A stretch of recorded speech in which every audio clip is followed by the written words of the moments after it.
Hey everyone, and welcome back to Armored Core 6 Fires of Rubicon. On this video, we're progressing to Arena Rank 25E by defeating V.VI Maeterlinck. But before we go and fight her, let's head over to the part shop, grab a few new things, and we'll try out a new build. So I'm actually going to be picking up a Gatling gun for both the right and left arm units. They're 170,000 each, so 340,000 total, and that drops me to 1,015,224, so I'm still a millionaire, but just barely. Now we're actually going to use the tetrapod for this, not the biped. So let me save what I did to my biped here, and we'll load up the tetrapod.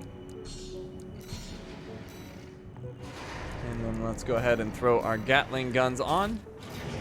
And then for our back units, we're actually gonna go with the dual laser handguns. So the goal here is to stagger with the Gatling guns and then switch to the laser handguns to do a bunch of damage. Now unfortunately this setup does have an EN shortfall, but we can resolve that with a lesser booster. So we'll switch over to the BST-G1/P10 and that will solve our problem. Alright, we should be good to go. So, Arena 25E, V.VI Maeterlinck, their AC is named Infection. 6th Squad Leader of the Vespers, the Arquebus Group's augmented human squad. Maeterlinck is a product of Generation 8, which was held to have advanced the process to the point of rendering all previous generations obsolete, bringing about a new age of augmentation. Unfailingly loyal to Arquebus, she has a reliable track record in the field, and her conduct during missions has established her as a risk-averse problem solver. We get 45,000 currency for defeating her, and once again, 2 OST chips.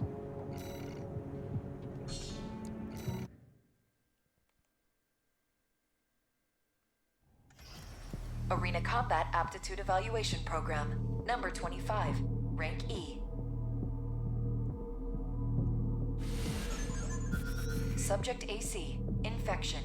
Call sign, V.VI Maeterlinck. Commencing evaluation. Main system, activating combat mode. Now to be honest, this feels kind of broken to me, so we're just gonna float up with our tetrapod, unleash our Gatling guns like so, and then switch to the laser handguns and just shoot until they overheat, essentially. And then back to the Gatling guns. And we just do this over and over again. And she can't do anything about it. Well, she actually did shield through that. Alright, I'll just go laser handguns then. And more damage! And back to the Gatling guns. So, I don't know if this will always work, but it's entertaining. I actually ran out of boost there. And she's done. Extreme firepower. I've had it way more overwhelming before though, so that's not even the well done. That's not even the best example. Like, it will just shred certain enemies. But still, it only took 40 seconds. V.VI Maeterlinck defeated. We got our 2 OST chips, we're up to 4. We got the AC data for Infection. We got a new emblem. Weird infection thing.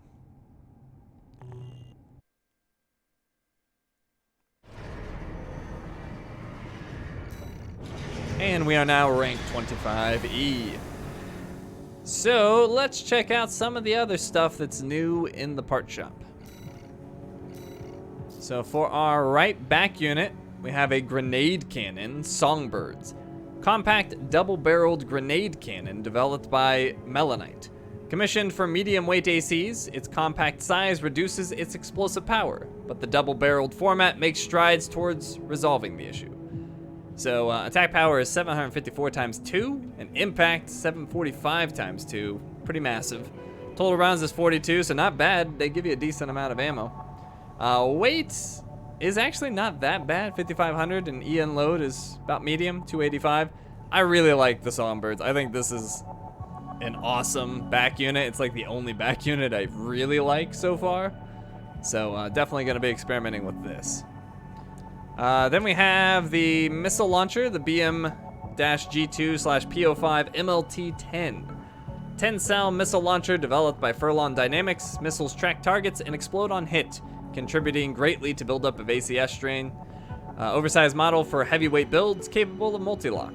So attack power is 103 times 10, impact 72 times 10, total rounds 300. So you get lots and lots of missiles with this, but not super impressive in terms of its attack power. Now, one thing I did notice with this is it tends to shoot the missiles forward rather than straight up.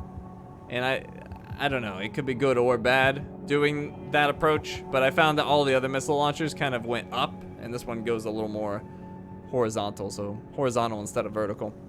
Oh, and the weight's about medium, and the EN load's a little on the higher side. Then we have a split missile launcher, the BML-G2/P16 SPL-08. Launcher for 8-way split missiles developed by Furlong Dynamics. Missiles split before contact and surround target with homing submissiles, suited for aggressive solo tactics against one or multiple targets. Attack power is 688, impact is 536, and total rounds just 40. That seems very low. Weight's low, and EN load is pretty low. I don't like this. I tried it out. I thought it'd be good for maybe like fighting ACs, and they just dodge it like it's nothing. So was not impressed by the performance of this. It wasn't particularly great. Then we have plasma missile launcher, the VVC-703PM. 3-cell plasma missile launcher developed by VCPL. Proximity fuses trigger plasma explosions, creating a damage area. A light, compact weapon suitable for a wide range of builds and capable of multi-lock. So attack power is 760, impact 384, total rounds 120, so you get lots of ammo. Weight's low, at 2720, and EN load's about average. Now this is the purple explosions that the enemy ACs will use to great effect against me, but against them it seems pretty awful. So I've not found any good use for this weapon. I find it very underwhelming. Then for our left back units, we got a lot of the same, but there are some new things in here. So we have new shields. I think we had this. Yeah, we had this pulse buckler before, but this one's new. This pulse buckler, the VP-61PB. Pulse buckler developed by Arquebus, has high initial guard output, but only deploys for a short duration, requiring the user to predictively deploy in anticipation of when enemy attacks will land.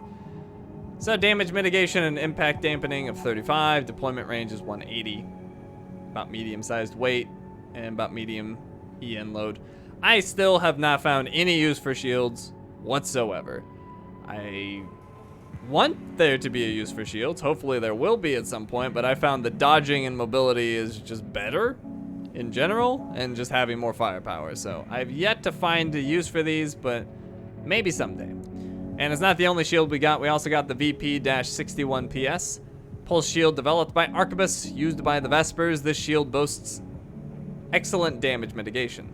Has a window of heightened output immediately after deploying the shield that is capable of canceling out incoming fire. So much more defense on this. Damage mitigation of 58 and impact dampening of 40. Deployment range 180. A little heavier, a little more EN load, but if you were gonna use a shield, this seems like the obvious choice. I don't know why you'd use this.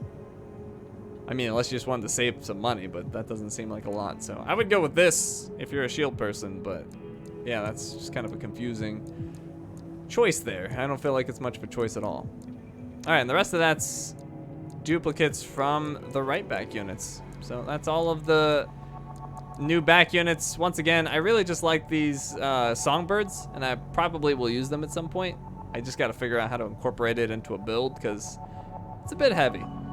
It's a bit heavy, but it packs a wallop and a ton of impact too. So it could be used for damage or just impact, or both.